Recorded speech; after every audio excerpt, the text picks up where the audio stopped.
Hey, what's going on guys? Justin here again, and in this video I'm going to walk you through how you should determine your niche. Niche, niche, however you say it, all I know is the riches are in the niches. So let me go ahead and pull my screen up here. This is a document that I'm going to kind of be teaching from, and we're going to give you access to this document in a link in the description so that you guys can have this as you're selecting your own niche or just as a reference point moving forward. So there are 4 reasons why niching down is important. Let's go ahead and cover those. Number 1 is scalability. The number 1 benefit to niching down is it increases the ability that you can scale rapidly. This is because everything in your business is geared around one single market. Number 2 is automation and streamline operations and fulfillment. When you're building your fulfillment channels, it's way easier when you've niched down to be able to automate the entire fulfillment process. Why? Because you're singled around one specific offer, one specific niche. The messaging, the opportunities, the communications are all going to be the same. Number 3 is a cohesive message. Everything in your brand, marketing, etc. is congruent around all of your marketing efforts. And number 4 is develop proven results. So with niching down, the ability to be able to showcase your proven results is going to increase the likelihood that you're closing deals. So there are 4 things that you're going to look at when you're determining which niche to go into. Number 1 is the severity of the pain. Number 2 is how easy that person is to target, the decision maker. How easy are they able to get access to?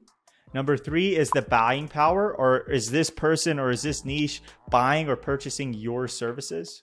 And then number 4 is a growing market. Now, I will say one caveat about the growing market is every single year, a market usually grows with inflation. So there's always growth. If a market is stagnant, it is growing because of inflation. Prices and everything rises. Now, when you're looking at market growth, the thing that you want to look at is making sure you're not getting into a dying market. For example, newspapers. That would be an example of a dying market. So let's look at a couple examples. Example number 1, toilet paper during the lockdown. If you were in the business of selling toilet paper, you did pretty well. Now, there were some supply chain issues, but in general, there was a huge pain at the time. The target is essentially everyone. Everyone could afford it, and there was huge demand for it. So that is an example of a good niche at a good time. Number 2, a life insurance company targeting recently college graduates. Now, the pain's not that big because young people think they're invincible and they don't need life insurance. It's easy to target because, most everybody could benefit from life insurance if they needed it. But when you look at the buying power, they are dead broke. They don't have the money to just afford life insurance. And there's not really a big demand for people who are young for life insurance. So that would probably be a bad niche to go in. And I put down this caveat here for a growing market. When you're determining a growing market, really just want to make sure you're not in a declining market like DVD rental companies or newspapers, right? Now, one last thing that I will say when you're determining your niche is make sure that you commit to a niche and really dive down into that niche.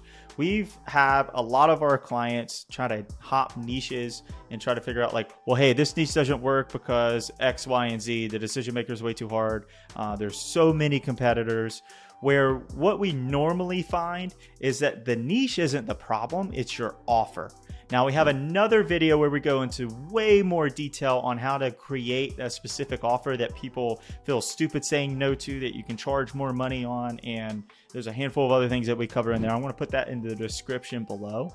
But biggest thing when you're determining a niche is whenever you're figuring out what niche you want to go down to, you want to look at these 4 factors right here and then really keep in that niche until you figure out what offer is working specifically well in that industry that you can provide way more value for. And that's going to go a long, long way when you're determining a niche.